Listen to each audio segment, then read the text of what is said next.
Hello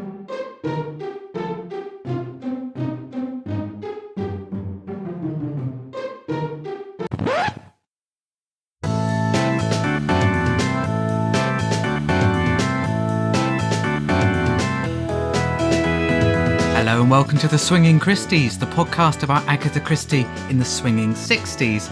I'm Dr. Mark Aldridge. I'm an agathologist, which means I've written a lot about Agatha Christie, including the forthcoming book, Agatha Christie's Marple, Expert on Wickedness. Yes, and I'm Grey Robert Brown. I look down to...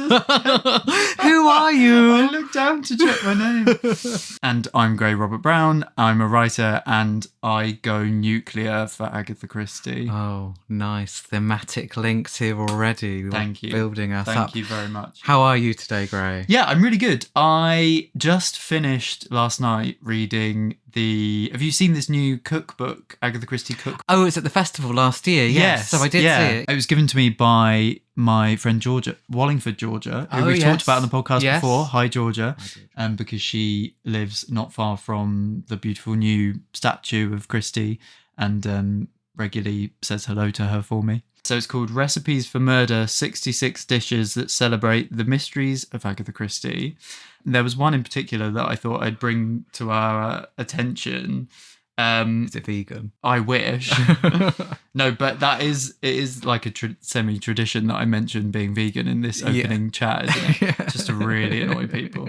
No, so 66, so there's a dish for every book, obviously. Oh, I see. Oh, yeah. And then it's subdivided in decades, so there's a 60s. So obviously I flew to the 60s section.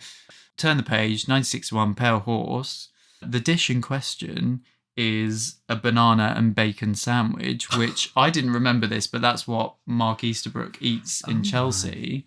And Karen writes, listen to this, Elvis Presley, who ruled the airwaves of the early 1960s, made this cutting-edge, sweet and savoury sandwich, which originated in America, internationally famous. Wow. So there you go. Do you remember in Rock and Roll you were like, I've scoured the 60s couldn't books find for Elvis any references Elvis, and you couldn't find any. It turns out, according to Karen, that the bacon and banana sandwich was in fact a hidden Elvis Easter egg all this time. We never knew. We are all on a learning journey all the time, aren't we? Yes. I love that moment of realising that something like that would mean something to a reader in 1961, like they may have immediately thought of Elvis in a way that we don't in 2024, but sort of uncover, almost like rediscovering that feeling is kind of what this whole project's been about, really. So very fun. Good. I would recommend. Good cat. How are you? What have you been up to? Well, good. Been busy thinking about stuff because obviously the book is coming out, and so thinking about events.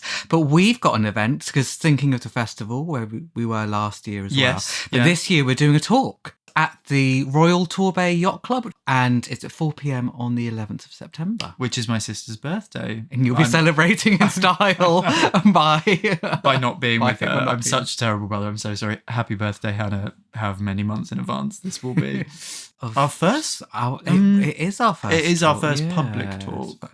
Yeah, we've been giving them in private, just like pretending to our mums. I talk to myself quite a lot. No, I meant because we spoke to some students, didn't we? We spoke to some journalism students at Cardiff Uni. But this will be the first public talk. Yes, it will. It does sound weird, and yet I said it again. But we thought for a while about what we were going to do, because you've got 45 minutes basically, and we didn't want to just do a best of or anything. Yeah. And I think one of the first things you said was we could do 60 things. 60 things that didn't make it into the swinging 60s. And I actually seriously sat down for a moment and thought, actually, 45 seconds a point, you could just about get through it. You know what? And I guarantee that we wouldn't struggle to find them, because there are more than 60 things that we haven't had time to cover so far in the podcast. So thankfully we've got 10 years worth of talks then, because we're actually doing 6. Yes, we're going to be doing 6. Yeah. It's going to be fun. I'm really looking forward to it. Yeah, it will be fun. I think, like we say, there are so many things that either we've discovered in our reading after doing the episode that fact would have naturally fitted into, or like you say, people bring stuff to our attention, or just rediscovering, thinking of things differently rereading the books again and going, oh, there's, I never thought about how you actually don't see the fate in the Pale Horse or whatever it is. Yeah. And these episodes do come out of hours of recording. Yes, there is not that there is. Yeah, as well so quite often you might think, oh well, we can use that point. That's a really nice point or something. But we're also up against the clock. There is a point at which people's patience. That's right, listener. These episodes could be even longer. Oh goodness. Yeah. Yes. No, it's very exciting. We're looking forward to that. We've got a really busy Christie year, haven't we? I think we really have. We really have. So, nice, cheery, breezy topic this week. Just the small matter of the end of the world. We're talking about Armageddon. Ask not about Cuba. Ask not about the bomb.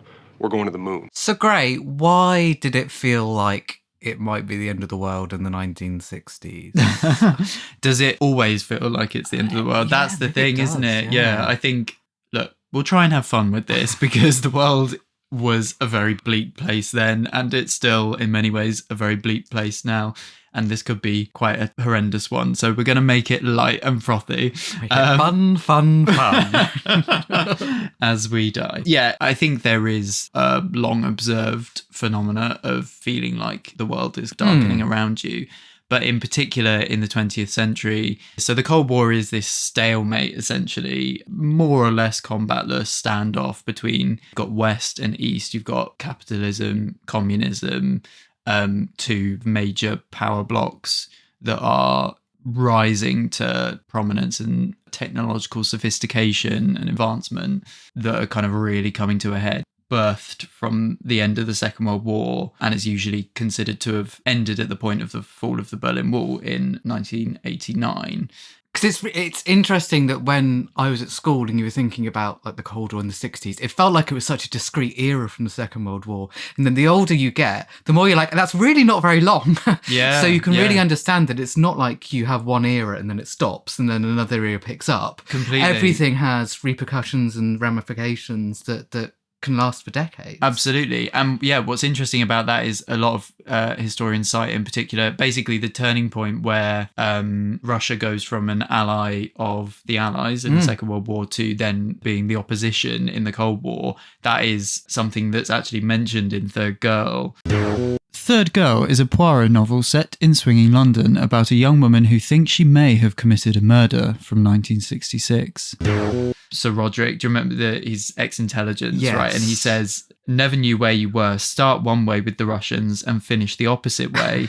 I tell you, Poirot, nothing's more difficult nowadays than the question of allies. They can change overnight. There was this feeling of we've just fought a war. We're sort of in another one, but who we thought was one thing is now another. And can you trust anyone? And allies and spies and enemies and all of that layering of intrigue.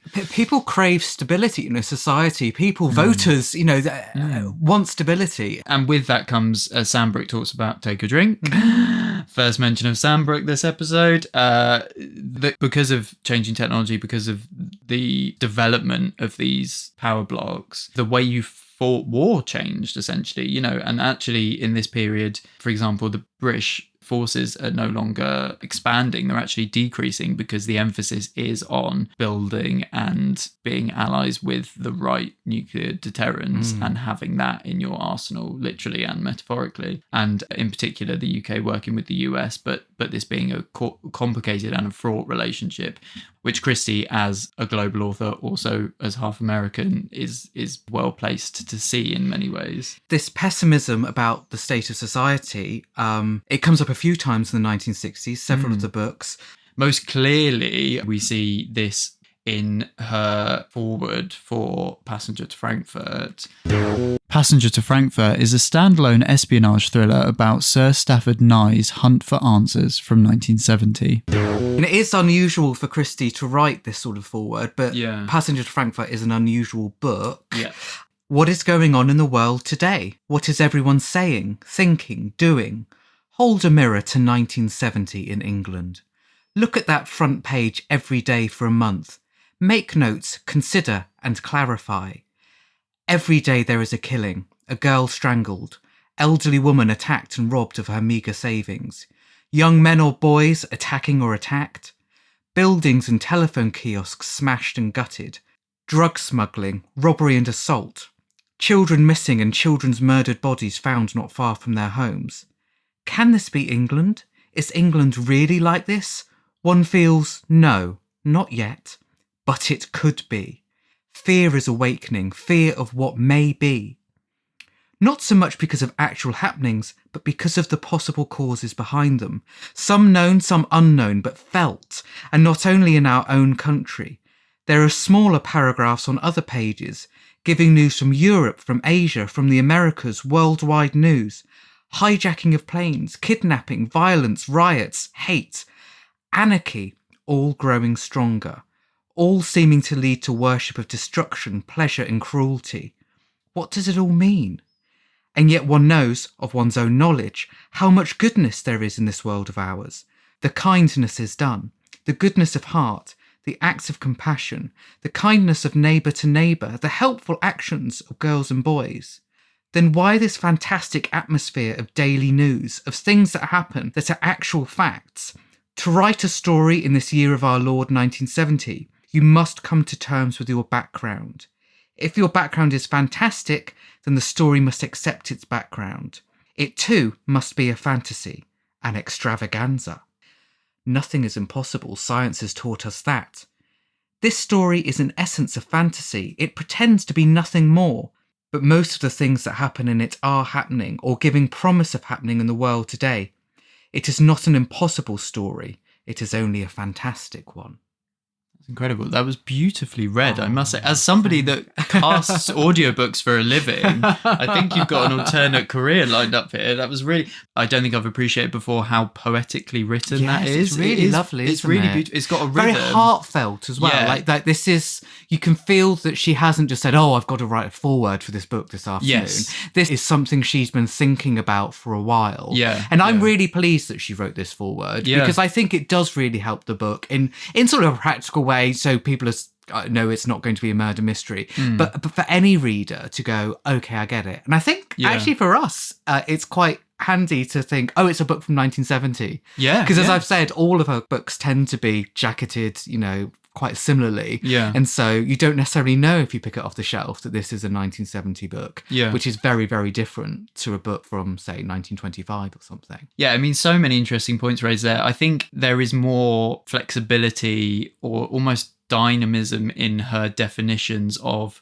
what's going on right now versus what she fears could be as well. And I think that really plays into, she's not just saying... she's not saying the world is over. She's saying the world could be headed that way. Yes. And I think that is very much the feeling in the air at this time. And and Passengers Frankfurt just generally is this kind of dystopia, kind of cautionary tale. There's a quote about Stafford Knight, our protagonist, which I picked up on specifically. So Stafford was not, and presumably never would be, a safe man. In these days of tangled politics and tangled foreign relations, safety, especially if one were to reach ambassadorial rank, was preferable to brilliance. And I mean, apart from sounding like a Le Carre character, or which we'll come on to, just this feeling that even our hero isn't safe anymore. Yes. We're not in the classic Christie verse. We're stepping into something. Well, it's global. I mean, that's the whole thing. You don't have. It's not a small environment, which we're so used to Christie stories being taking part in. Yeah, like even the fact that I was struck by there's the character by the name of Newman, which is a fairly common German Jewish surname, and sort of puts you in mind of Nuremberg. You've got the context of the trials happening, but it literally means new man. It is this new. The whole book is enveloped by this feeling of it's a scary, a brave new world, or a scary new world that we're stepping into, and very much stepping away from tradition and what Christie historically wrote, what the world historically looked like. Actually. One of our other characters, Colonel Pikeway, I think you noticed that there's a quote that actually mirrors or quotes really Harold Macmillan, and so Colonel Pikeway talks about mass massacre of all the marching girls and boys, and the housewife shopping circle, and the old age pensioners at home. So really horrific stuff. And a good quota of our pompous politicians as they tell us we've never had it so good. So really, leaning on the fact that what might superficially be stated by politicians wanting to be elected, wanting to stay popular, is not necessarily what other people are seeing or experiencing or representative of the truth. Yeah. Though we may say the same of the press as well, which it is also not giving you a balanced idea necessarily what's going on in the world. Is that and there is that dichotomy throughout Passenger, isn't that? We talked in the drugs episode about Benvo and how it's both in a way utopian but also very dystopian, and that flip-flopping is sort of throughout Passenger. And it is like, on the one hand, I mean, some people never had it so good, and then on the other hand, it's worse than it's ever been. So as I say, the Cold War in many ways a sort of period of standoff and stalemate, but one moment where the Cold War became particularly hot, as it were, was the Cuban Missile Crisis of October 1962. And this is, just to put this into Christie context, less than 1 month before The Mirror Cracked from Side to Side is published in the UK. And this was, for those who don't know, so the Cuban Missile Crisis was basically a point at which it was discovered that the Russians were constructing weapon sites on the Caribbean island of Cuba, so relatively close to US territory. And it led to this sort of squaring up, I guess, between the Soviet Union and the USA. Khrushchev for the Russians and Kennedy, the president at the time for the USA, both essentially teetering on the edge of destroying each other before, thankfully, a climb down about a week later. And the point that we wanted to make, I think, off the bat is tempting sometimes with these global political events, or particularly things that are centred on America, to think of them as divorced from what was going on in the UK, where obviously Christie is living.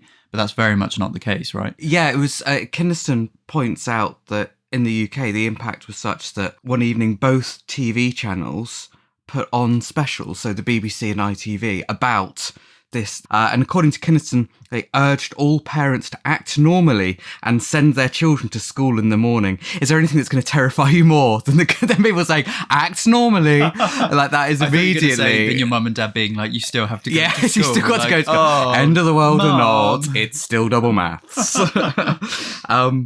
And Maurice Wigan, who's a journalist, said that one misguided breath of emphasis and he could have had 1 million people streaming out into the streets. Yeah, this real sense of everyone's teetering on this edge. Actually, we got our quote at the top from more contemporary drama, Mad Men, set in the 60s, but there's an amazing episode of Mad Men where this is all playing out, and you see all the characters kind of exposing themselves and admitting that they love each other and confessing their darkest secrets to each other, because everyone's just on this brink of anarchy, of chaos, of, I've got to say these things before I can no longer say them. So a really potent backdrop. And so I got a bit obsessive about the Cuban Missile Crisis. Actually read several books about it. So Serhii Plokhy, who wrote Chernobyl, he wrote a book called Nuclear Folly, which is all about the Cuban Missile Crisis, which I'd very much recommend. Also Michael Dobbs, not that one, not the House of Cards one, another one. Yeah. I know, I was thinking for ages that it was the House of Cards one. I was like, what a versatile writer. No, it's an American journalist and historian. But he wrote a book called 1 Minute to Midnight, which is also a sort of almost hour by hour account of that terrifying week. And that we're drawing a lot of our context from that as well, aren't we? But taking this from Plokhy, so one of the kind of crucial ways in which a climb down was possible, basically the thing that resolves it, is that Khrushchev sends not one but 2 letters with varying levels of intensity and varying demands and expectations to Kennedy. And the masterstroke, a lot of historians say, certainly Plokhy is in agreement, the masterstroke of the US diplomacy was that they only responded to one of them, and actually if they'd responded to both, then things might have been very different. And it just struck me reading that, sort of felt like a Christie twist, or like a like a red herring, or because the ABC Murders has got this whole thing about the delayed letter that ends up being, it's deliberately delayed because it's misaddressed, and so it means that actually they're not being seen quite in the way that, but deliberately in that case by the murderer. Well, but very Christie twist. Maybe Khrushchev had read the ABC Murders and he was like, this is a great idea for a twist in this real life tale. In 60 years podcasters will love it. Plokhy also talks about how So after the climb down, when the weaponry and the infrastructure was taken away from Cuba, mostly, the last ship to return to the Soviet Union from Cuba actually left on the 9th of November, which is just 3 days before The Mirror Cracked from Side to Side publication. The Mirror Cracked from Side to Side is a Miss Marple novel about a poisoning at a film star's house. It's from 1962. There can be no doubt, essentially, that the first readers of The Mirror Cracked were reading with these very, very recent news reports still swirling in their minds. So with that in mind, the passages of Mirror Cracked gain this extra resonance, don't they? Like there's this section where Craddock, the inspector, is interviewing Ardwick Fenn, and he asks, "Can you suggest to me any person who is likely to have had such a deep grudge against Marina Gregg that they would be willing to do away with her?" And Ardwick replies, "Probably a dozen if they hadn't got to do anything about it personally. If it was a mere matter of pressing a button in a wall," my emphasis, "I dare say that there'd be a lot of willing fingers." You know, that is the image, isn't it? The fear of, and even now we talk about, worried that Trump has access to the button that he could push at any moment. It is that image. And that idea as well about what would we do. I think part of the fear is that it feels very abstract for a world leader to sit in an office and order something is in many ways at quite the remove from the sort of horrendous after effects that it would bring. And similarly, we have this, a lot more people would kill if they could be at a remove from it. And you were going to mention, because you teach it, the War Game? Yes, it was made by Peter Watkins in 1965. The whole idea of that was to show people at home watching TV what the realities of a nuclear strike would be like. So that people don't know about it, it's sort of 45 minutes and it's a docudrama, as in, it's all done by actors, but it's made to look and feel like it's a documentary. And it's based on real, facts and evidence. And, it quotes from government literature, and it quotes from, people like the Vatican, to say the Vatican's saying, oh, actually nuclear, as long as nuclear is of a good family, then it's fine. It's really interesting. And all of these stats and these maps showing us these strikes here, these are the number of people who are going to be affected, and basically saying things like, we're not prepared. And it was so shocking that it wasn't shown. It got a limited release in cinemas the next year instead. There is a whole podcast series to be spoken about what happened with the War Game, because it's still not entirely clear.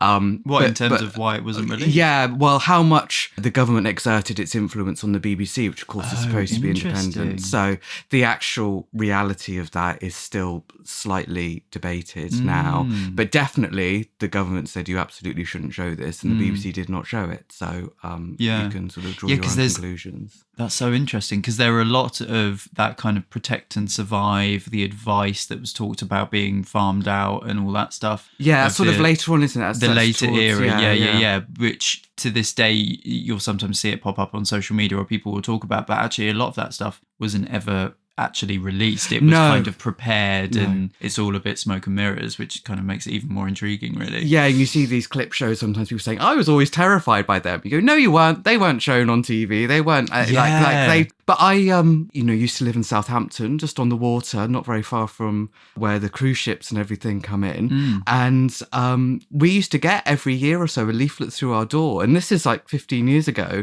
to say what happens if the siren goes off, because it's one of the places that a nuclear submarine could go. Wow. So it honestly was saying things like, if you hear the siren, you must close your windows and doors and turn the radio on. I was like, I don't have a radio. It's like, I don't. That's so interesting. So we were still getting these little leaflets then. And this is it, isn't it? This is what fires the imagination, is that like what could be. And we all have that slightly dark sensibility of going like, what would this eventuality be? How would I react? Yeah.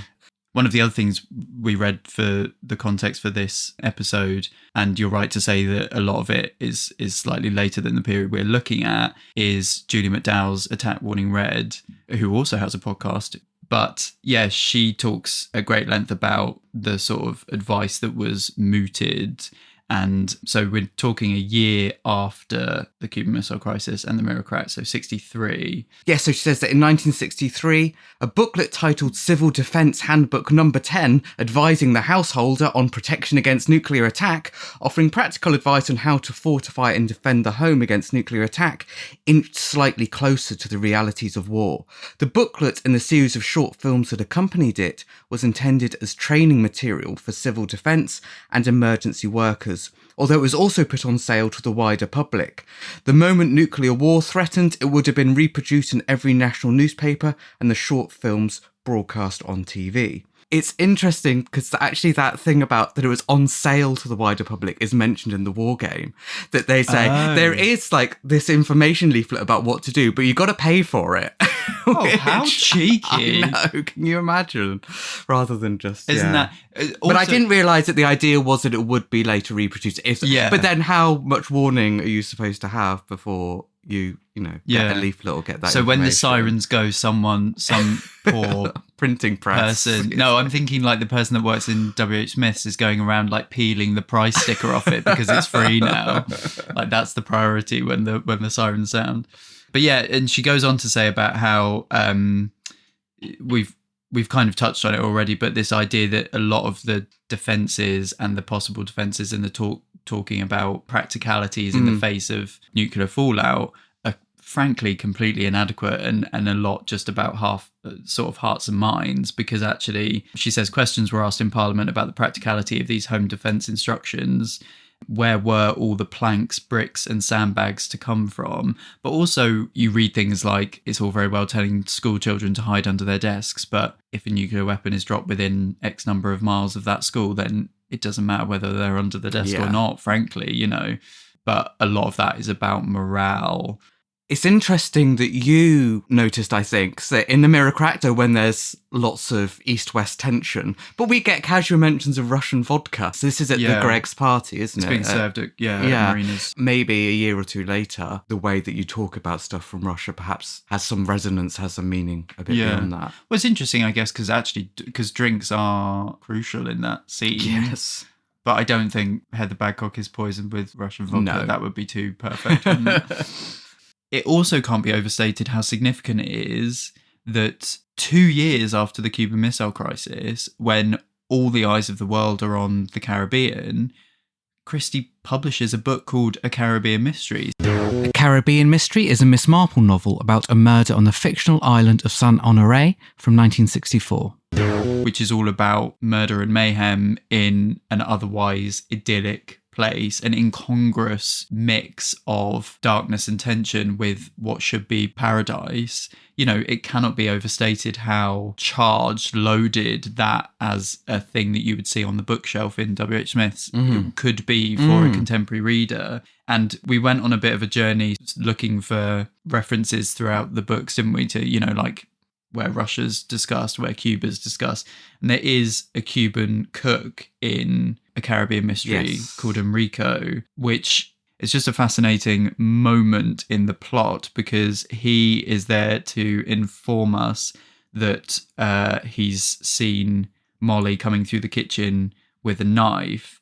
And I couldn't, and I'm sure I'm stretching credulity here, but I couldn't help but notice that what we're essentially saying is a representative of Cuba is a bystander, a witness to potential seismic violence. Yeah. I mean, that is, in a nutshell, because Cuba in the crisis is the sort of playground on which Khrushchev and Kennedy are fighting, but it's sort of up in it in a way. And it just, there's a really, I'm sure it wasn't Christie's intention, but there's an interesting metaphor there if you dig for it. And there are several loaded mentions of Cuba in Passenger to Frankfurt, aren't there? And which obviously very political, probably the most internationally political of the era we're looking at, or maybe of all Agatha Christie.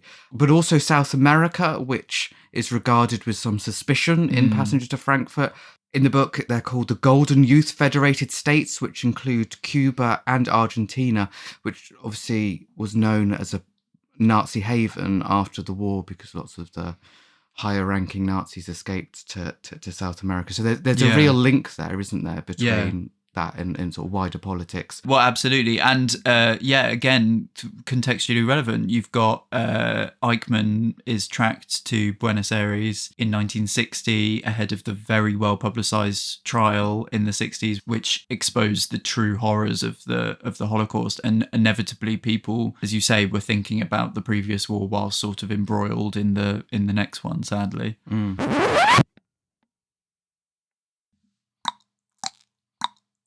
Is that a horse? I could hear. It was a clock. Oh I was being a clock.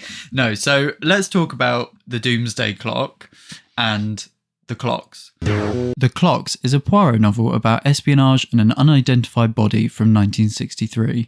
So this is the year after the Mirror from Side to Side and the Cuban Missile Crisis. We're in 63. The Doomsday Clock was actually invented in 1947, but it particularly came to prominence around the time of the early 60s because that was when there was so much in the press about the fear of the end of the world, basically. What is the Doomsday Clock? The Doomsday Clock was invented essentially as a warning to encourage people to recognise how the advancement in weapon technology and the disintegration of diplomacy and international relations were potentially leading us all to destruction.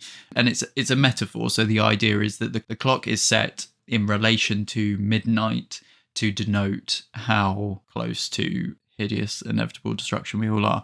It's really cheery stuff. But I think important to recognise, and an interesting historical record as well, because although it's not strictly scientific, what it does do is show us how people were feeling about the situation as it stood. So when it was invented in 47, it was set at 7 minutes to midnight. And 47 is really the start of the Cold War. Most historians would mark the Cold War, as I said, sort of coming directly out of the Second World War. So at the period we're looking at, and indeed for most of the 1950s, it was a mere 2 minutes to midnight, which is pretty much the closest it's ever been to midnight, apart from right now. And we won't get into that because then we'll all start crying, but very high stakes at that point.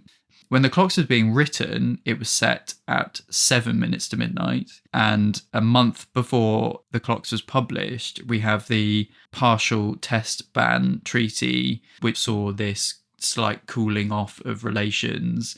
And this was in many ways a response to the Cuban Missile Crisis, was both sides going, actually, let's have a bit of an amnesty here.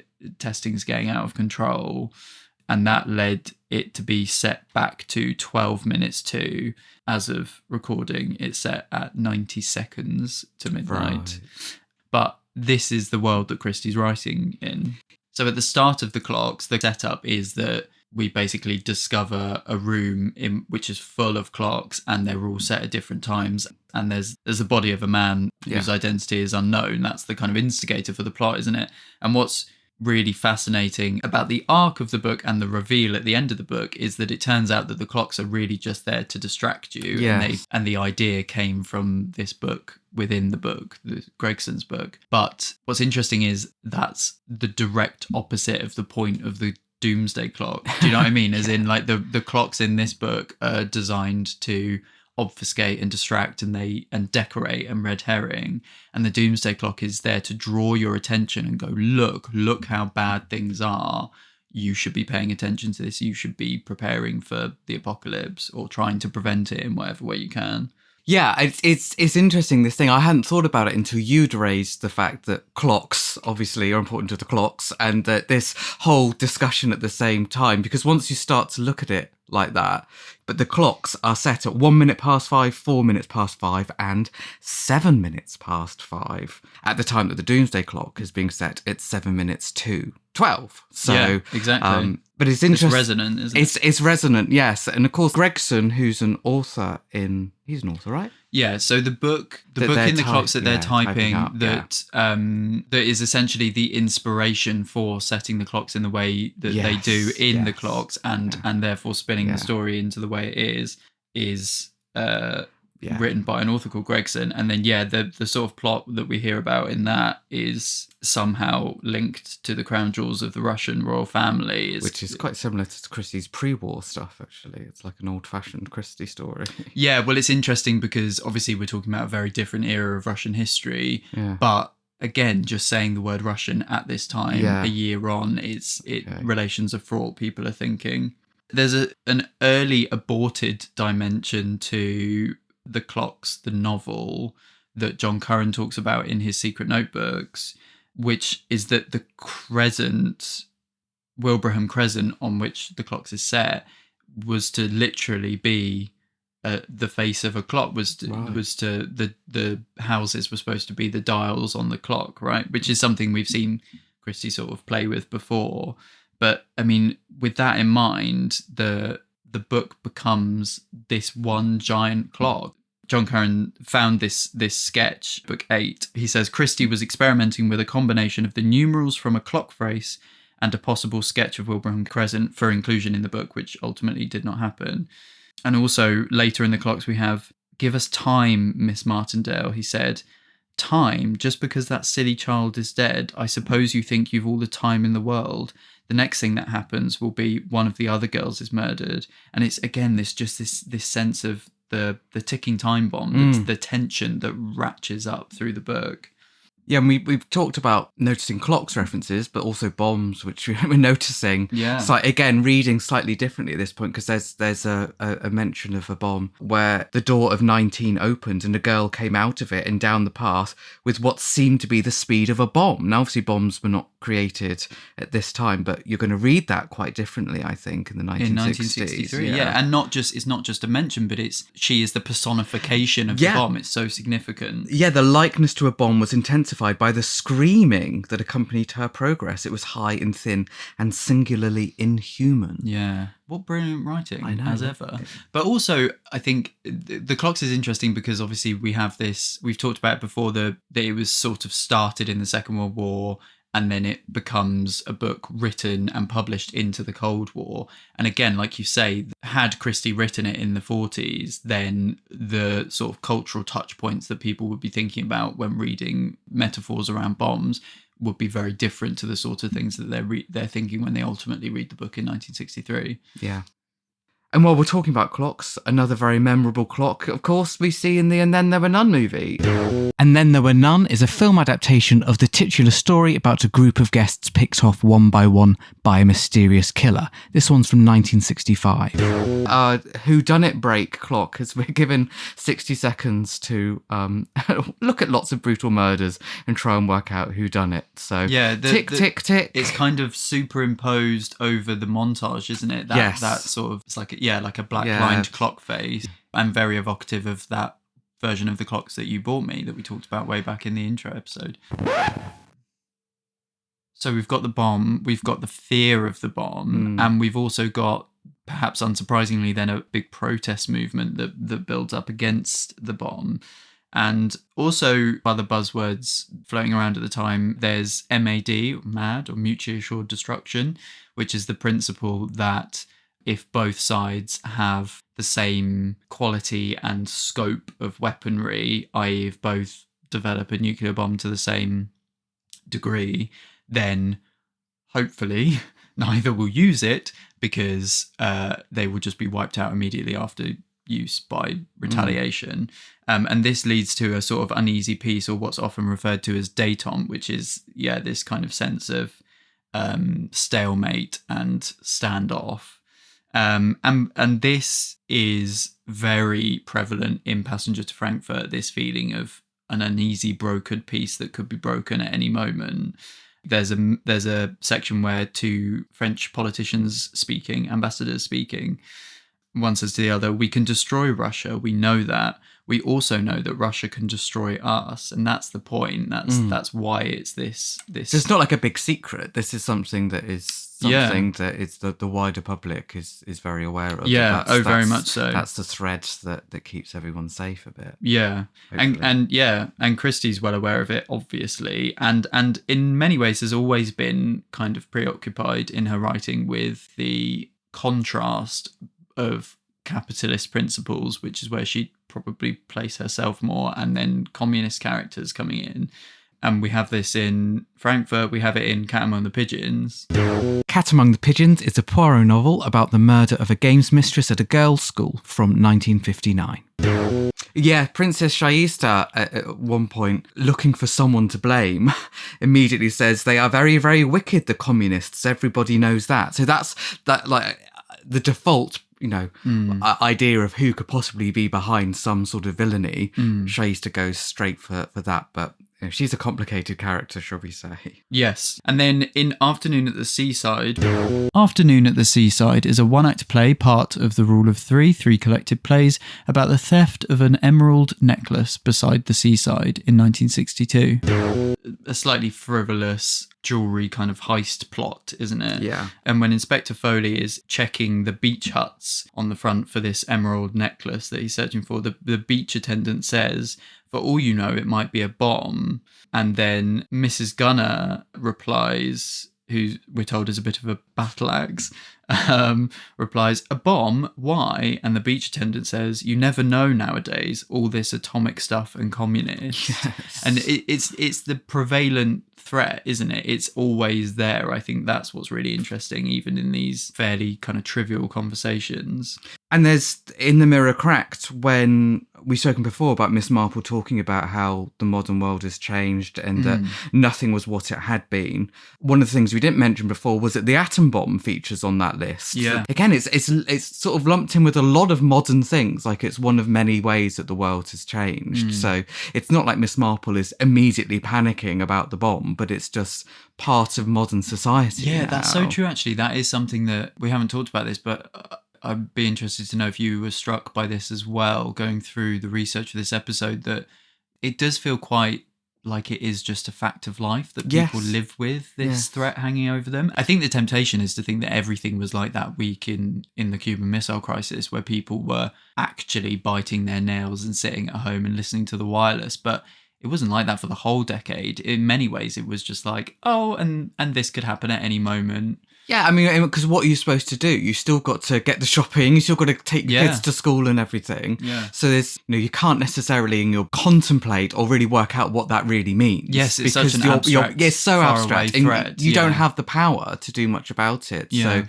there's a way of almost shutting that off, which I think many of us do. Yeah, well, yeah, and also I guess if we follow the reading that Christie is this slightly sort of stiff upper lip traditional British institution, then could argue that there is that feeling in her writing that it's kind of like we just get on with things because she's been that's through what we two do. world wars as an adult. Yeah, I mean that's she's been through a lot already.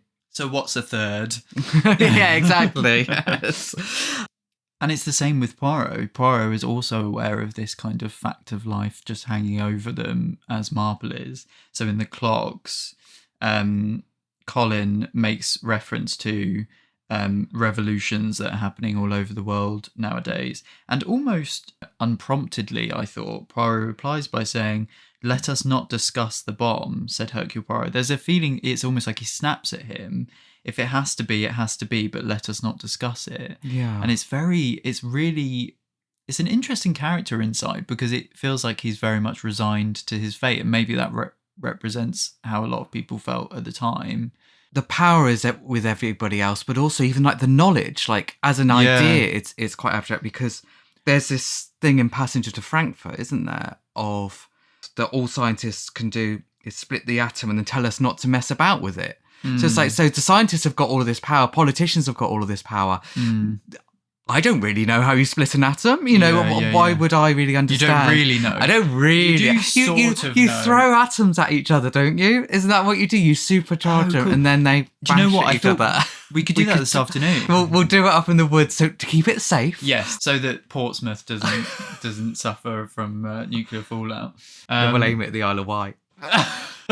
Apologies to any listeners from the Isle of Wight. Mark is joking. You can't see him right now. Of course I'm joking. The Isle of Wight's lovely. It is. And it's that Oppenheimer principle. It's still so relevant even today. I always think of that phrase, just because you could doesn't mean you should. Yeah. That thing of, they took us to the very frontier of human knowledge by saying this is possible. And then actually we wish we could row back from that and ignorance is maybe bliss. But I think the reason why that Poirot quote is so Because I've been thinking a lot about it, and I wonder if it's because we're so used to him being the most powerful entity within a Poirot novel. And in some of the 60s novels, like The Clocks, he is slightly stripped from that by not being much of a presence, by being held back till a third halfway of the book itself. But we're so used to him being a comforting presence that will sort everything out. And he does sort the crime out by the end of The Clocks, but he doesn't sort out the nuclear threat. That's beyond his power. That's a real world problem that Christie can't even, and Poirot can't even begin to grapple with almost. It's like he did the Big Four and went, I'm not doing this international relations stuff again. That's true. That's true. If only he tied up the Big Four with a bit more of a bow, then maybe we wouldn't even be in this mess come the 60s. We also get these sorts of slightly casual mentions in By the Pricking of My Thumbs. By the Pricking of My Thumbs sees Tommy and Tuppence return to investigate a mystery at a nursing home from 1968. Where we're told that of the elderly people, they've had a couple of Marie Antoinettes over the years, people who don't perhaps quite know what's going on. And apparently they had one dear old soul who insisted she was Madame Curie and had discovered radium. Which is quite a thing, isn't it? She used to read the papers with great interest, especially any news of atomic bombs or scientific discoveries. Yeah, and in Passenger to Frankfurt, we also have this kind of palpable sense that the power... We talked before about the threat being that there are certain people in certain rooms that can push a button at any moment, and that reference in Mirror Cracked that would immediately make a contemporary reader's mind fly to those kind of images. And that continues right through the decade, right to Passenger to Frankfurt from 1970. All the people at the top, well, us, for instance, so much of Passenger to Frankfurt is these diplomatic conversations in these locked rooms that not everyone has access to, with slightly kind of shadowy international dealings. And it really evokes that idea that the fate of the world is really in the hands of a certain type of person in the upper echelon. It reminded me of, apparently Kennedy is on record sort of subsequently saying that he thought it was, and I'm quoting now, insane that two men sitting on opposite sides of the world should be able to bring an end to civilization. And that's from the perspective of one of the men that has that power. Even he is thinking this is just incredible. And there's also another quote we pulled out of Passenger to Frankfurt is, "You don't want a radioactive England, do you? Or a radioactive continent?" That image that the whole continent could be glowing with apocalyptic substance. It's the sort of super macro, super political image that Christie is never really credited with, but that is so powerful, I think. We get an insight into where Christie sees this going in Promotion in the Highest. Speaking of things that people don't associate with Christie or indeed even talk about in terms of her. Yeah, because this is set in the year 2000. So this is one of the Star Over Bethlehem short stories. Star Over Bethlehem is a lesser-known festive collection of stories and poems from 1965. So we're 35 years in the future for her then, and she references Ban the Bomb Marchers. So she's not expecting this to resolve itself anytime soon. Yeah. She's expecting this to be an ongoing dialogue campaign, however you want to think about it. But it's interesting that she's also thinking about the way that governments might change in those 35 years. So that whilst we've still got our Ban the Bomb Marchers, she seems to think that the government's going to exert more control, which perhaps is an indication of where she thinks the government has been moving over the course of her lifetime. Because there's this just passing comment, which is really chilling, where a character says how they can't even have children now unless the government says you may. This is only 35 years in the future that she's talking about, and she's envisaging this sort of potential for government control.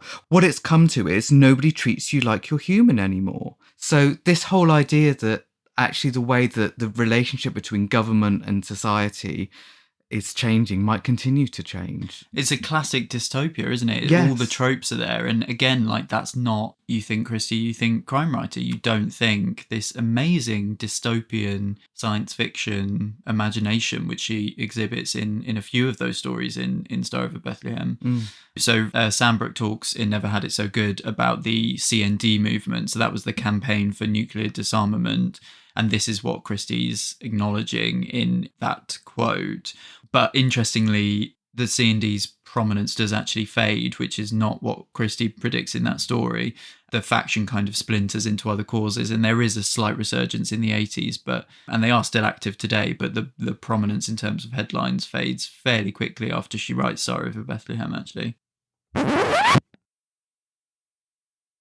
And similar but distinct from the kind of CND movement is this global student protest movement. In 1968, intersecting with the Summer of Love, which we talked about in our first episode, in our sex episode, partly sparked by the opposition to the war in Vietnam, and very much it's this feeling of the youthful generation coming up that are bucking against the values of the older generation. It intersects with the campaign for civil rights, particularly in America, and with increasing numbers of young people in university, there is this sense of a generation that's really kind of finding its feet and gaining a voice on the world stage.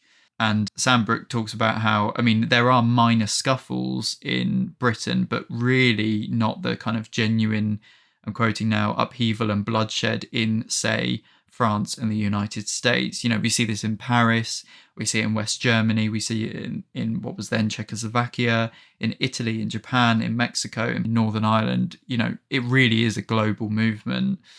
And just sort of straying towards the end of and beyond the period that we're looking at, I referred to the Modern British Playwriting 1970s book that's edited by Chris Megson, and he talks about how a new form of urban guerrilla terrorism and political warfare is sort of birthed forth very tail end of the 60s and at the start of the 70s. And you have things like the Angry Brigade, this collection of young left-wing anarchists.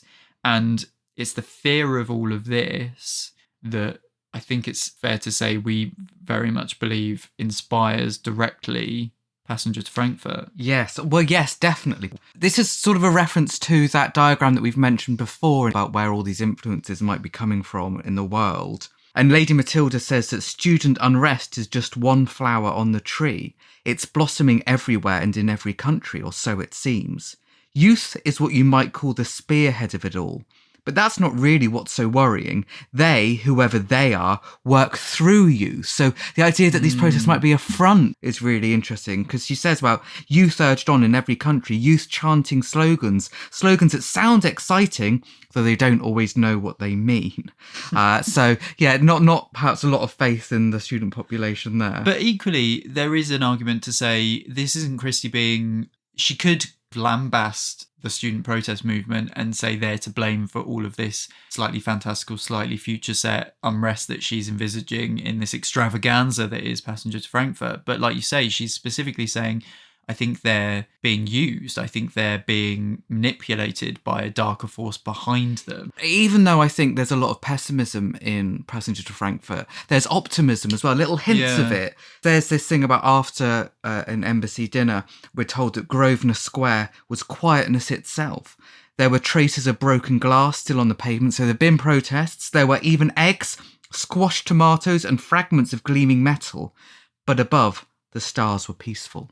Yeah. So the idea, whatever might be going on right now, I know, in our society, we've still got these little signs of hope that things like the unchanging literally stars, looking to the light. Yeah. Okay, so let's talk about the underworld, the world of espionage. Yes, a big theme for 60s Christies, but in the 1960s generally in popular culture. The biggest, of course, is James Bond. Of course. Of course, there are the Ian Fleming books that start before the 60s, but Dr. No, the film in 1962 with Sean Connery as James Bond, is such a big cultural moment. You know, it really kicks off Bond being stratospherically successful. And global. And global, yes. And also, I think it's John Higgs that says in his book about how, because obviously access to real information about the real world of spying is so gated and hard to get at for obvious reasons, for many people the world over, Bond is their reference point for spying. Bond becomes this font of our public perception, our knowledge of what the world of espionage actually is. And it's fun, right? James Bond is having a great time. He's travelling the world. You know, he might kill a few people. He might save the world of a Wednesday afternoon. But the films really do move into being a bit more fantastical, lighter as they move on. They're a bit more serious, the earlier ones. And it's interesting that when Sean Connery does stand aside the first time and George Lazenby comes in On Her Majesty's Secret Service in 1969, Passenger to Frankfurt the next year, we get a character called Lazenby, which is our most, our big international espionage and you can't novel. And you can't not read that in that year. And it would be like giving a character in a novel the surname Mescal this year. Do you know what I mean? Yes. Like, you can't not read that and think that. Sandbrook summarizes Dr. No as the story of a freakish scientific mastermind working for the Soviet Union and undermining the American test rocket program from his futuristic base off the coast of Jamaica. I mean, if the parallels between that and everything we've spoken about so far are not apparent to any listeners, then you've not been listening close enough to this detailed discussion, frankly. I mean, Jamaica, a Caribbean island, Sandbrook says, if nothing else, it proved a welcome contrast to the gritty, introspective, new wave realism. But I would argue that there's a lot of realism in just the concept, maybe not in the execution, but the concept of what these stories are. We also have, so less cultural cachet perhaps, but the Len Deighton series, starting with the Ipcrest file, and Kynaston calls him his unnamed, unidealistic, off-the-peg, suit-wearing and generally un-Bondian agent. So the antithesis of Bond as kind of another pole representing what espionage is in popular culture at this time. And this is, lest we forget the backdrop of all this, we've got the Cambridge 5 scandal, the reveal of double agents at the very highest level of civil service from one of the most respected intellectual institutions of the country. And they're exposed in the 50s and 60s. Philby is actually referenced by name in Passenger to Frankfurt. And again, there is a character called Blunt. Clearly, a contemporary reader would immediately think of Anthony Blunt, one of the Cambridge 5.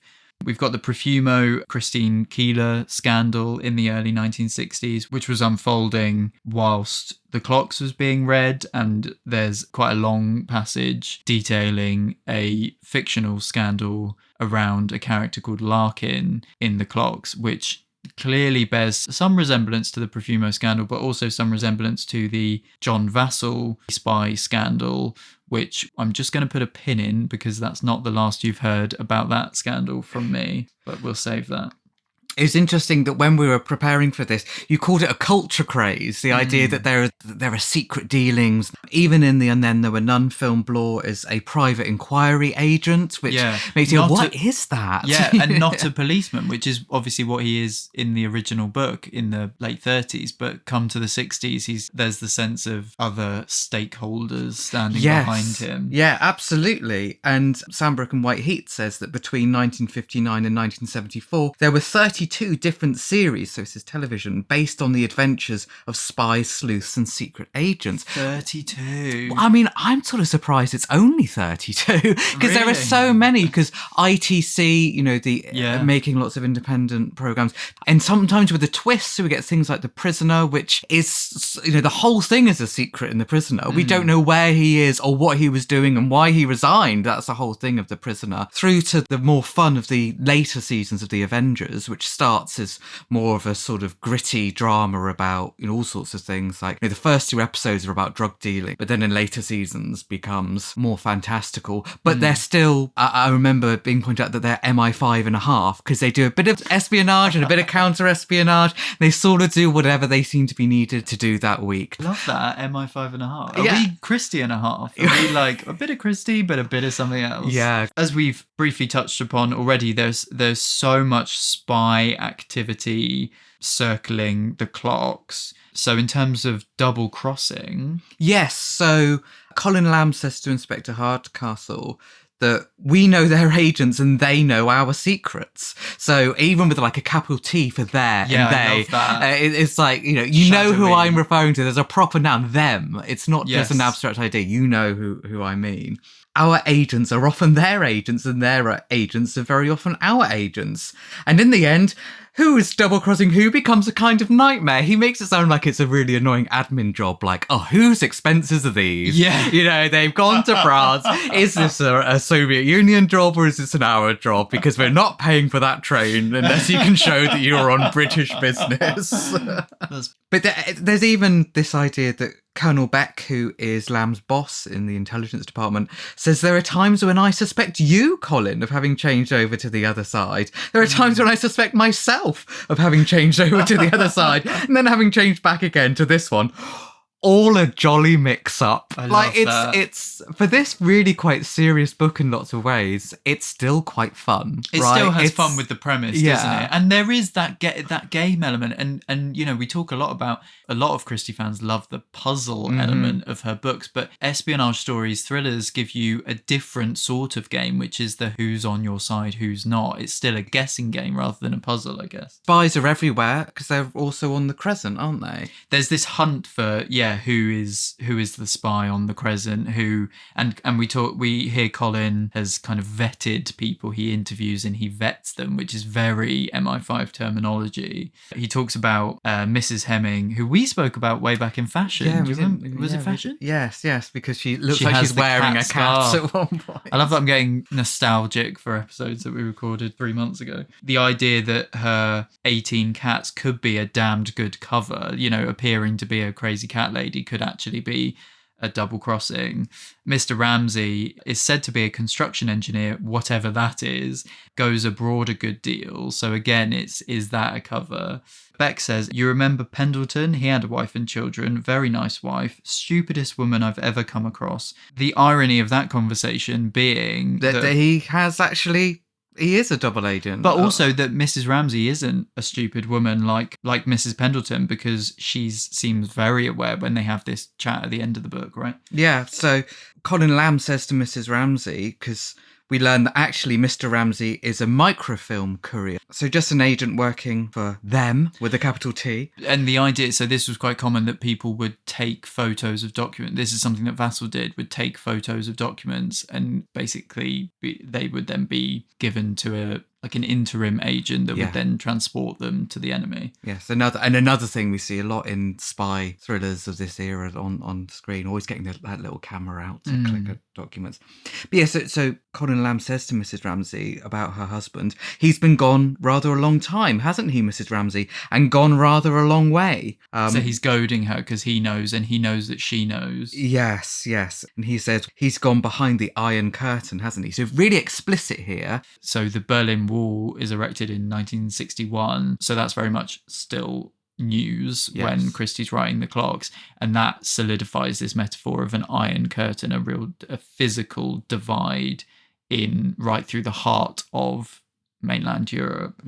It's quite an amazing showdown at the climax of the novel between Colin and Miss Pebmarsh. He says, the game is up, Miss Pebmarsh.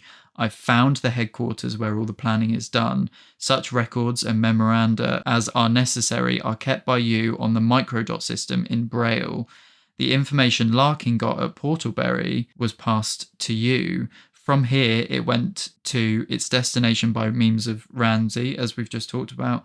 He came across when necessary from his house to yours at night by way of the garden. He dropped a check coin in your garden one day. Your cover is very good. You're blind. You work at an institute for disabled children.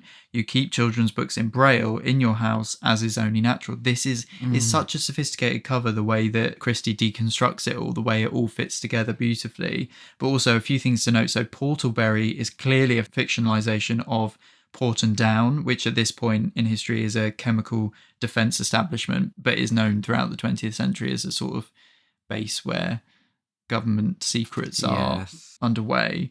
Also, the tying in of that Larkin subplot, which we're almost told about in passing initially, as we mentioned, and the idea that code, that almost Morse dots and dashes, could be hidden within Braille. It's very evocative of the genre of the period.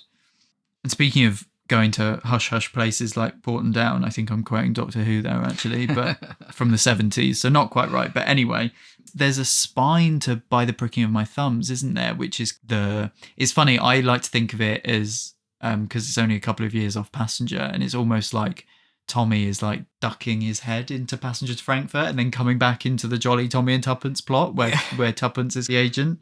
He's just off the page all the time. Yeah, which is great. Like, frankly, you do hop between their narratives, and you can't help but read those Tommy chapters and think, I'd quite like to be back with Tuppence investigating.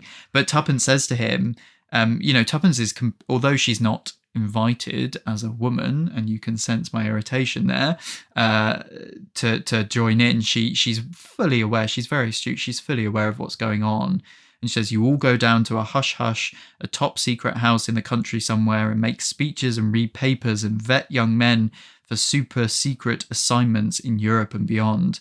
It's called the International Union of Associated Security, which is one of those like overblown titles that doesn't really quite seem to mean anything. You feel that you should be able to say that, like the IUAS. Really word. Off to Yus. I'm off to Yus. Yeah, Tuppence goes on, I bet the whole place is bugged and everybody knows everybody else's most secret conversations. And she's quite skeptical about all of this. But actually, even the people that are there, that are invited, such as, again, this man with a very overblown title, Major General Sir Josiah Penn, KMG-CB-DSO. Try saying that when you're drunk. And Christie says, and he speaks with the weight appropriate to the impressive stream of letters after his name, which is just brilliant. But he says, well, what do you think of all that yak-to-yak, softly, softly catchy monkey? And he does say a lot of talk and nothing said, which is essentially the opinion that Tuppence was held. He says, I come along here, throw my weight about and pretend to myself that I'm performing a useful function, ensuring the security of this country, stuff and nonsense. And, there's this feeling that even the people that do vaguely have some power, some position to talk about what's really going on and to understand it, even they don't fully understand it. And actually the way Christie's engaging with that has quite a lot of wit, and it's kind of being engaged with in the way that the vagaries of the way it's being engaged with match the vagaries that those characters are feeling. Yeah. If that makes sense. Yeah, it does. Well, that thing about the weight appropriate to the impressive stream of letters after his name. I wonder if Christie knew she was getting her damehood at this point.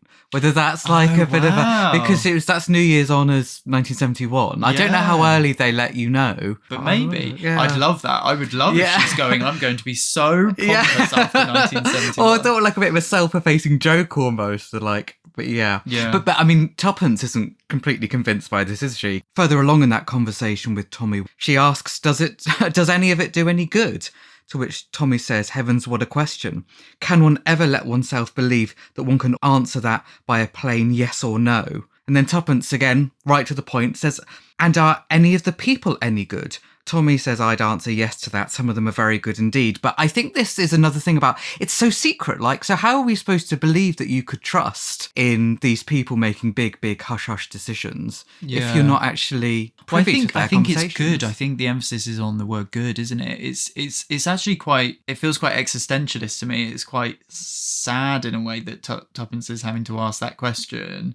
And I guess the point there that Christie's making is that, do we ever know if we're on the side of good? And actually there's a lot more nuance in that than I think maybe some people might think our attitude towards this conflict would be. But yeah, can we ever really be sure? It's kind of like the Project Benvo stuff in Passenger to Frankfurt. It's utopian and dystopian. And again, like we said, does someone like Tommy, a relatively small player on the world stage, very much a small player, though big in our hearts, of course, can he really affect any change? Well, no, not really. Not against the seismic nature of what those weapons can do.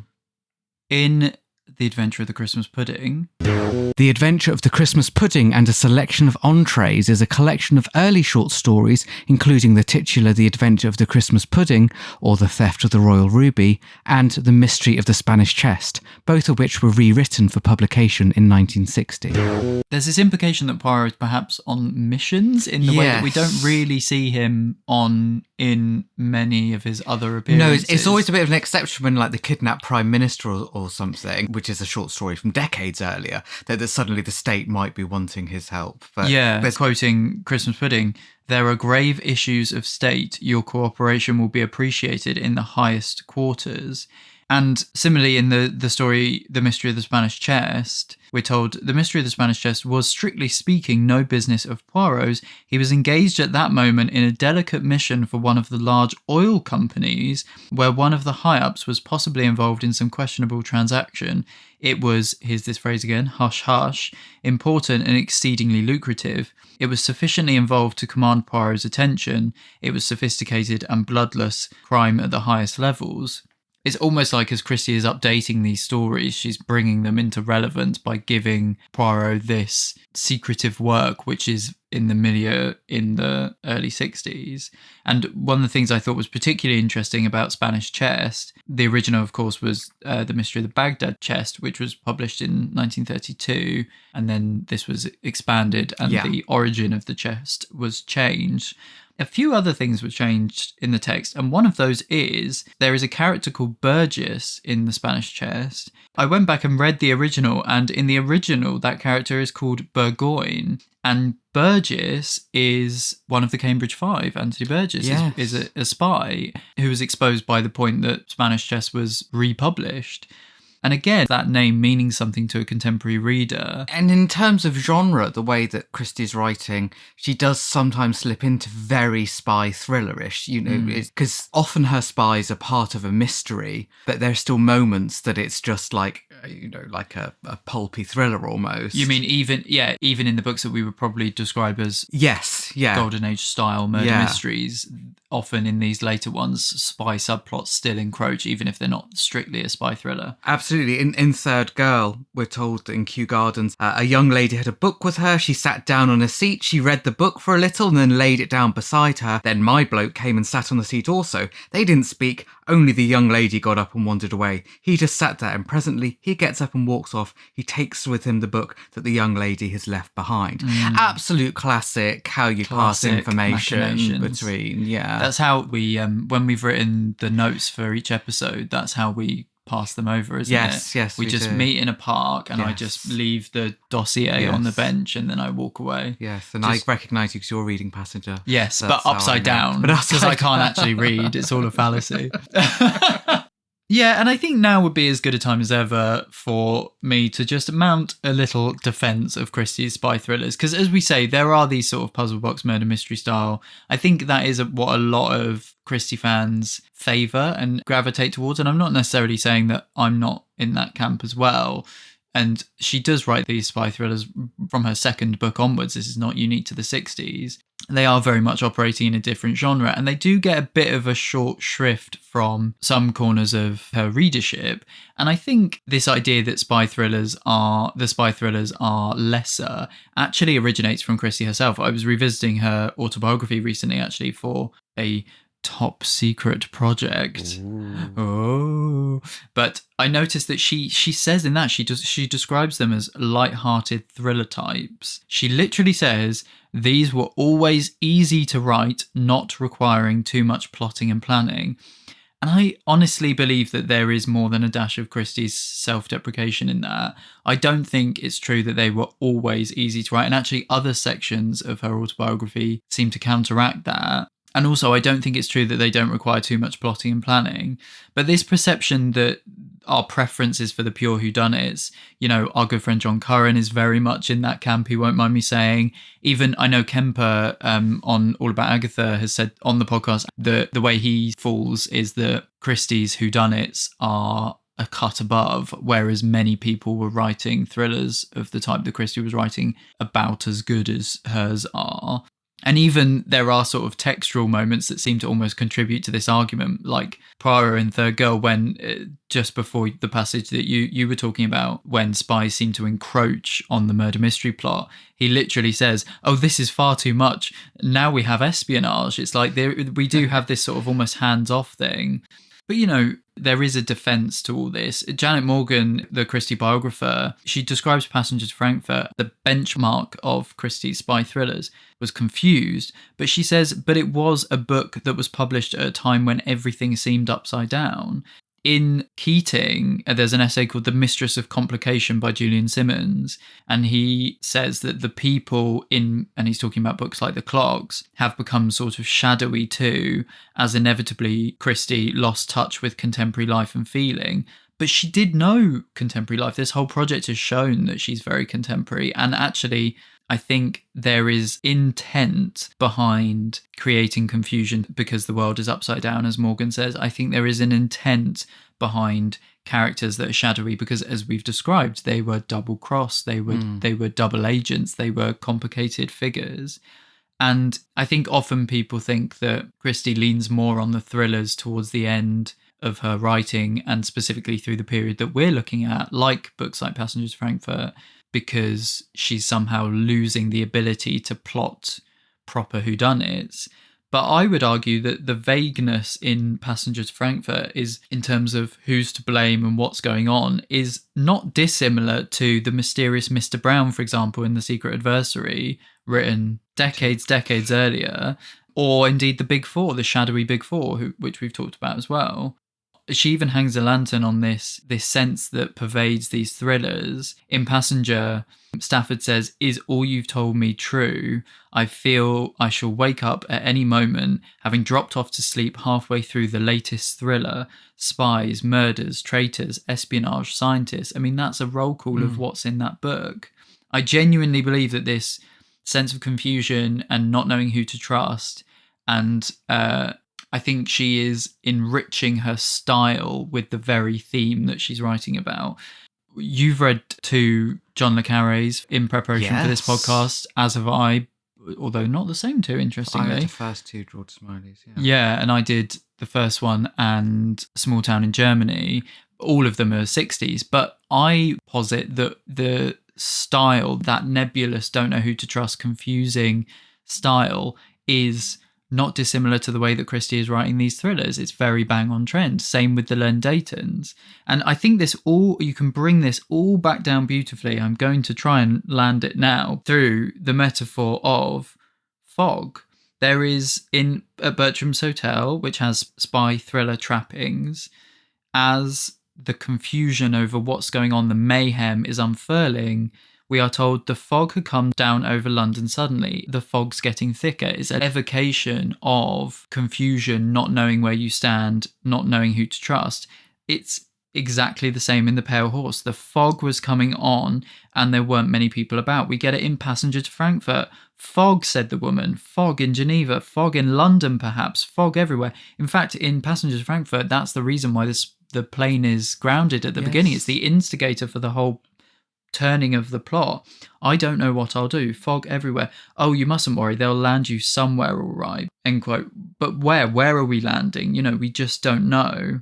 We can even take it one step further, because where does this literary tradition of fog as a metaphor for machinations and confusion originate from? Or if not originate from, then certainly where did it sort of really hit prominence? Bleak House, Dickens' Bleak House. There are lengthy sections at the beginning that are all about the confusion of the Jarndyce versus Jarndyce case. Who knows even what we're arguing for anymore, whose side we're on. And that is the novel that she writes a film treatment of, a film script of, more than one script. This period, yes, right? Absolutely. In the mid-60s. Yes. And we're going to talk about that more in an upcoming episode. We are. So some of these developments we've been speaking about in the 1960s, just part of a wider sort of wave of scientific advancements that we see during the decade, what Harold Wilson called the white heat of development in 1963. And this idea of new stuff coming along all of the time is referred to in these 60s Christies. But I think there's a particularly nice thing in The Pale Horse. The Pale Horse is a standalone novel that explores mysterious goings-on and unexplained deaths at a countryside inn from 1961. Where the vicar's wife, Mrs. Dane Calthrop, talks about whether things like witchcraft and stuff could be real and says, I think that's probably nonsense, but She points out that my father said that airships were nonsense. And my great-grandfather probably said that railway trains were nonsense. They were both quite right. At that time, both were impossible, but they're not impossible now. And so she says, have we got a death ray now? Because that seems impossible, but actually maybe it is possible because, would you believe so much that it's happened? And I always say this whenever I talk about Agatha Christie to people who don't really know who she is. I say, imagine being born in 1890 and dying in 1976. How much the world changes in that era. So it's absolutely incredible. So no wonder things that might have initially seemed like magic could actually be a real thing. This whole thing about that magic potentially being future technology, that actually what seems to be incredible and impossible now, you don't know in 100, 200 literally, years. That's the quote. Yeah, quote. In other words, anything's possible. Yes. Yeah, completely. I always think about how if you told me when I was like 15 that you could just shout in your room, so and so play. I'm not going to say Alexa because then all over the land, our listeners' Alexas will go off. But you could just say, "Play me this song," and it would just magically play it. I mean, that is bonkers. That is just everyday technology to us now. But back then, that would have been completely. I remember my mum telling me that she used to dream that she could watch The Sound of Music whenever she liked. Like in the 60s, after she'd seen it as a kid at the cinema, she's like, "Wow, wouldn't it be amazing if I could watch The Sound of Music like from my bed whenever I liked?" Hi, Mark's mum, if you're listening. Hi, Mum. Yeah, so in the same way that that scientific advancements are perhaps indistinguishable from magic, it's also linked with Armageddon, this fear of the end of the world. And actually, that's the feeling that's in the air at the time that we want to sort of touch on here, is technology that might enrich your life or improve your life, or that might just be a sort of domestic appliance or whatever it is. And the grinding on of capability, which can lead to something that could end the world, is not always distinguishable in pop culture. It's in that Mad Men quote at the start, even in terms of likening the end of the world to marching out into space, which we'll come on to.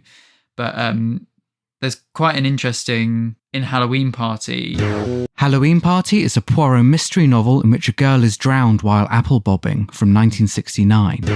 The character of Leopold, who's the younger brother of Joyce, who's the murder victim. So he's only 11 and he's ultimately killed. But the first time we meet him, he is said to be mechanically engaged with a model plane. Mechanically.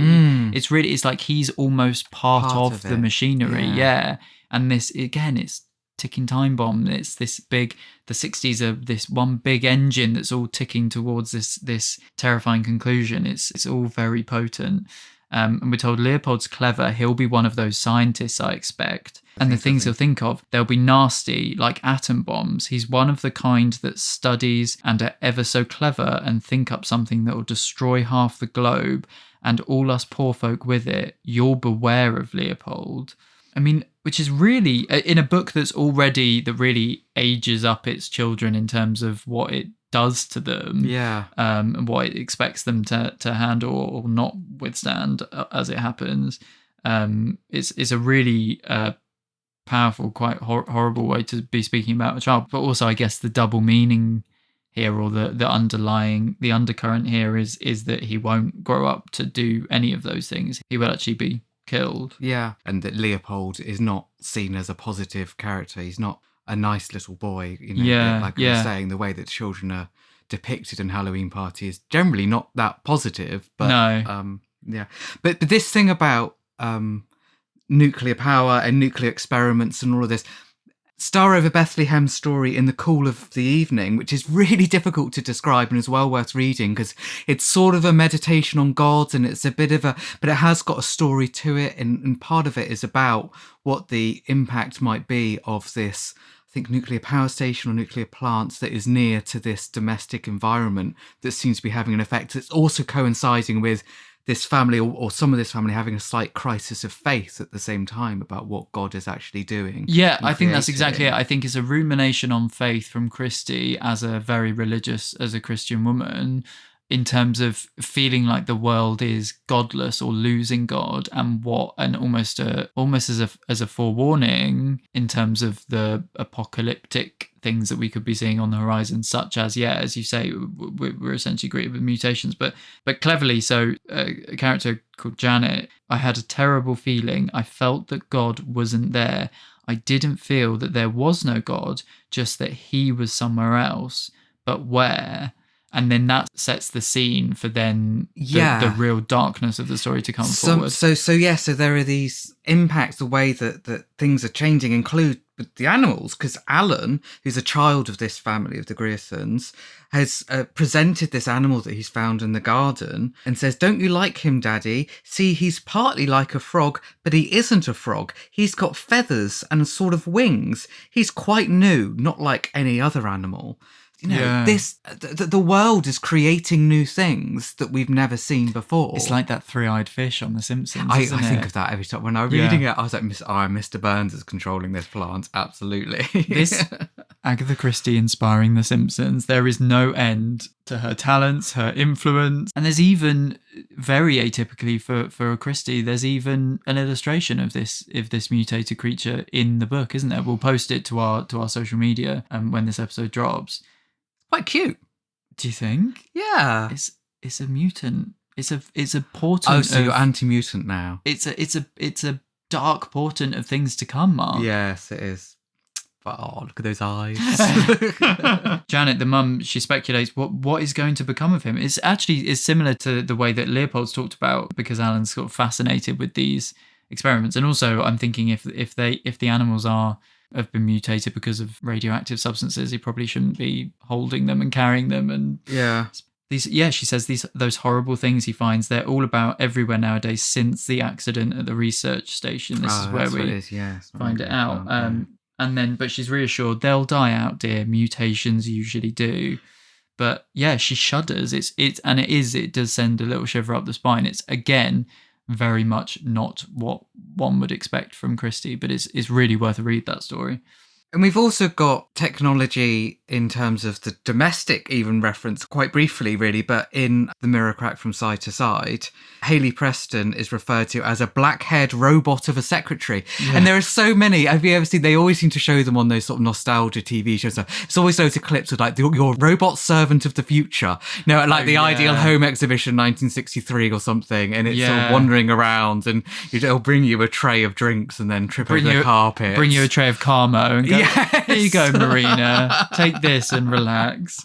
But that word robot is a relatively recent word at that time. It was Caro Capek's RUR from 1920, the same year Mysterious Affair at Styles is published. Yeah. So that's where robot comes from, that play. So it's interesting that it's already become a word that is widely recognised and doesn't have to be used in a science fiction context. Yeah. It means something else. It means someone who's, very, I guess, formalised and efficient. But also, again, like with the metaphor of the witness as bomb at the start of the clocks, it's Christie using these cultural and specifically almost sci-fi dystopian touchstones as metaphor in her writing. It's the way she's writing. And there's this, I guess, a different type of technology in terms of medical technology with plastic surgery is mentioned. It's links to espionage because this idea that can you change your identity, which again feels like a spy thriller cliche in a way. Yeah. But in Third Girl, Roderick Horsfield says that the best secret agents never wear wigs. Poor devils have to go to plastic surgeons and get their faces altered. And I remember when I read that not long ago and I was thinking, I wonder if that ever really happens. And then I listened to a podcast about the Great Train Robbery and they were saying that is actually what... true, is it Ronnie Biggs that I think actually did try and change his face with plastic surgery? I guess as witness identification got more sophisticated because photography got better, then there was this sense of changing your visage to outrun the law. So plastic surgery isn't new to the 1960s, but it's much more advanced than it had been because of the advent of silicone in the 1960s. Yeah. And also, I suppose, from the reading we did, I almost got a sense that plastic surgery was more solely the domain of those who have been injured. Yeah, reconstructive. Yeah, exactly, when initially conceived. And obviously at this point it's moving towards, like, is there a use for it in terms of uncovering your identity? And then what we'll see in the later decades of the 20th century is more cosmetic use, I guess, which is how we think of it today. Yeah. And then computers. Don't necessarily think of computers in the 1960s, but they were developed. So in The Pale Horse, Mark is talking to Mr. Venables. It's kind of like a showdown because we think Mr. Venables might actually be the culprit at this point towards the end. And he says, the future, who can foresee that? I speak of today, now, the immediate moment. Again, this ambiguity of, is it right now? Is it, am I writing for our times, or am I writing about the near future, which is how Passenger feels. It's how that In the Cool of the Evening feels. Yes. It's very much the mode that Christie's operating in many of these 60s writings. I take no account of anything else. The new techniques are here to use. Already we have machines that can supply us with the answer to questions in seconds compared to hours or days of human labour. And Mark says, computers, the electronic brain. And Venables replies, things of that kind. Will machines take the place of men eventually? Men who are only units of manpower, that is. But man, no. There has to be man the controller, man the thinker, who works out the question to ask the machines. And the question that we're left in that passage on is man the Superman. And it's funny, I mean, the conversations that we're having about AI today, that's that conversation, isn't it? There's that feeling of, so long as we remain in control of it somehow, but can we really? That's the paranoia. Yes. Indeed, it is extended out to our beloved Poirot. Yes. Poirot, in a section I'm calling Poirot, Man or Machine. Which is... Take it away. Absolutely, but that is exactly it. But that is also how he'd been referred to for so long. And yet now there is more of a parallel, something that can be sketched in terms of the it's more specific similarities. now. Yes, yeah. Because in the Clocks, Poirot says, I am human, am I not? I can be the machine if it is necessary. But also there is a more explicit reference in Halloween Party that was really interesting, because when I reread it, I remembered that in my Marple book, which you can order now, I mentioned I mentioned that in the new Marple collection there is a short story that's really concerned with computers, and I say how that is the first use of computers or mention of computers in the Marple universe. And I was very careful to say that and not the Christie universe, because I did remember that there's this little bit from Ariadne, isn't there? Yeah, so Mrs. Ariadne Oliver, Christie's fictional crime writer, is speaking to Poirot, and she says, do you know what you sound like? A computer. You know, so I guess this is where, like you say, the long-running metaphor of Poirot's machine is getting its specificity of, now we're looking at him and we're seeing a modern computer by 1969 standards. You're programming yourself. That's what they call it, isn't it? I mean, you're feeding all these things into yourself all day, and then you're going to see what comes out. It is certainly an idea you have there, said Poirot with some interest. He's almost getting carried away with the ideas of, yes, I play the part of the computer.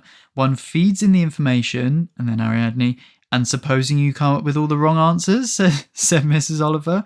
That would be impossible, said Hercule Poirot. Computers do not do that sort of thing. They're not supposed to, said Mrs. Oliver, but you'd be surprised at the things that happen sometimes.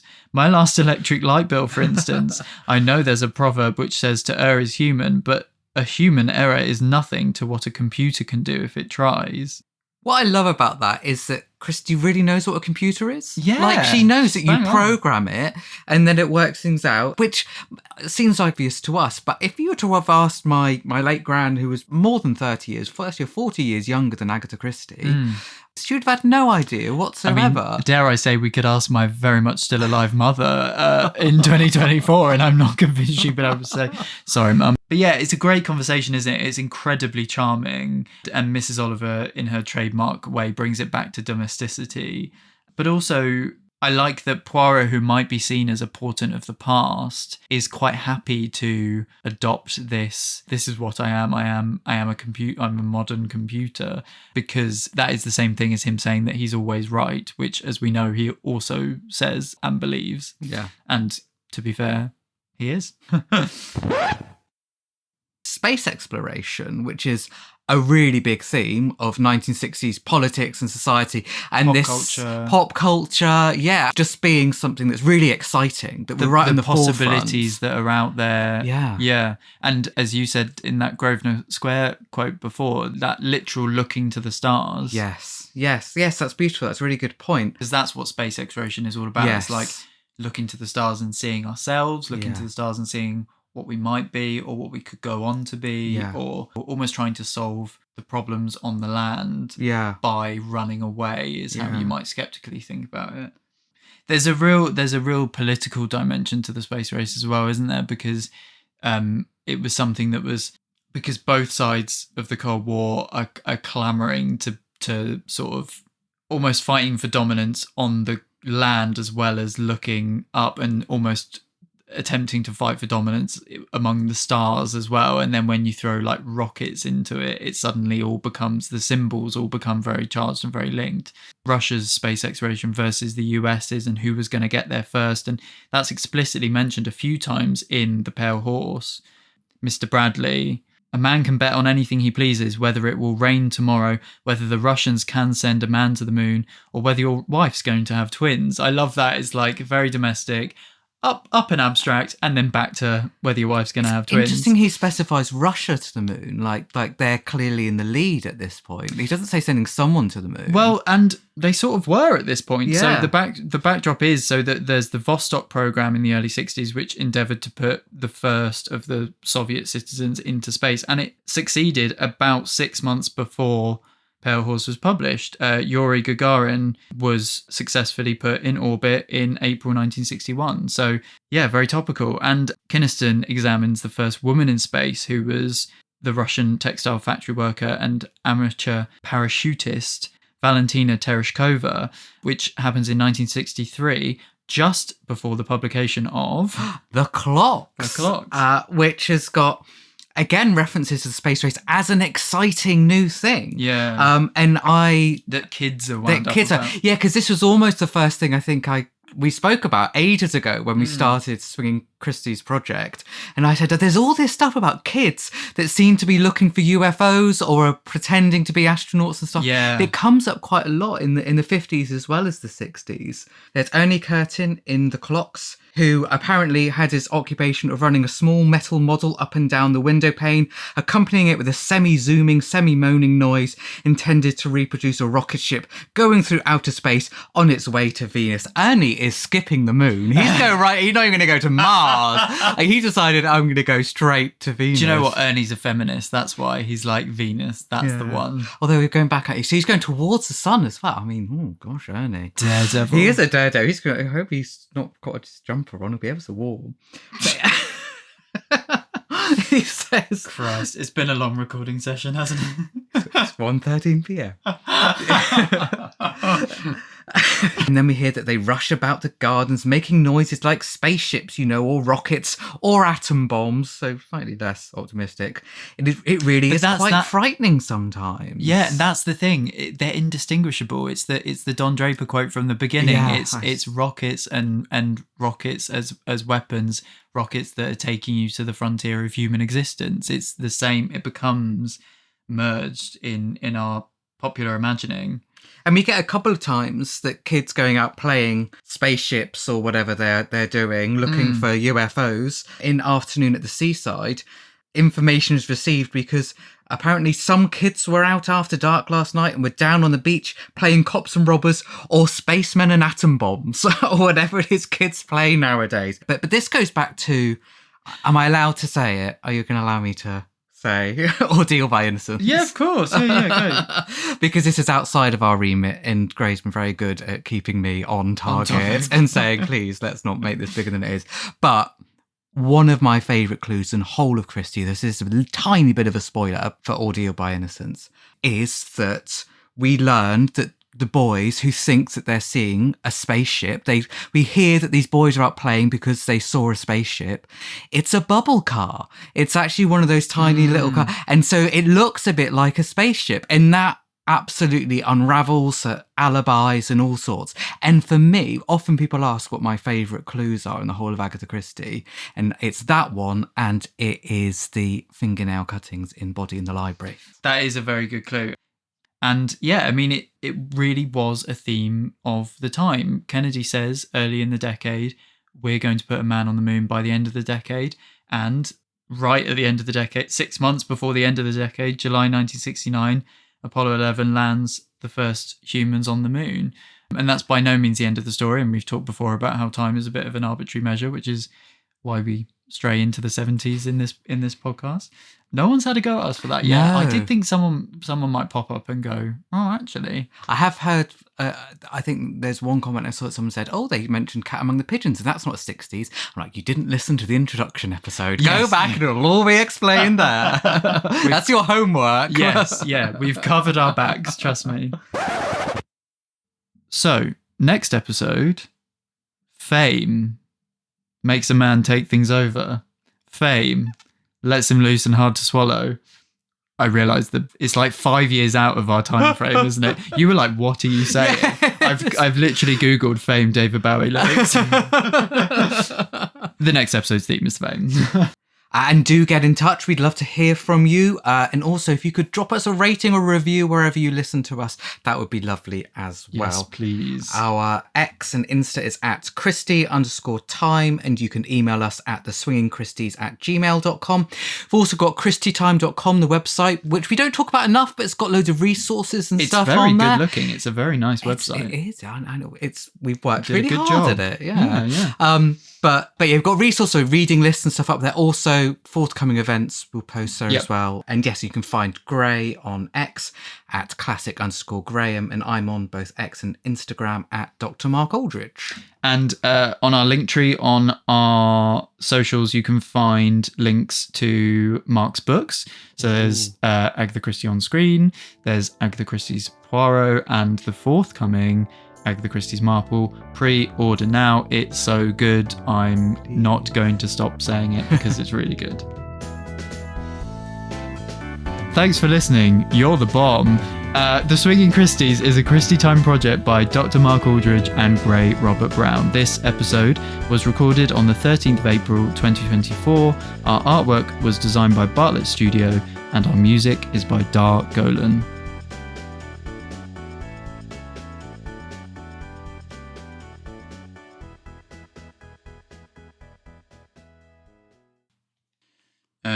Yeah, so we'll just do Cuban, shall we?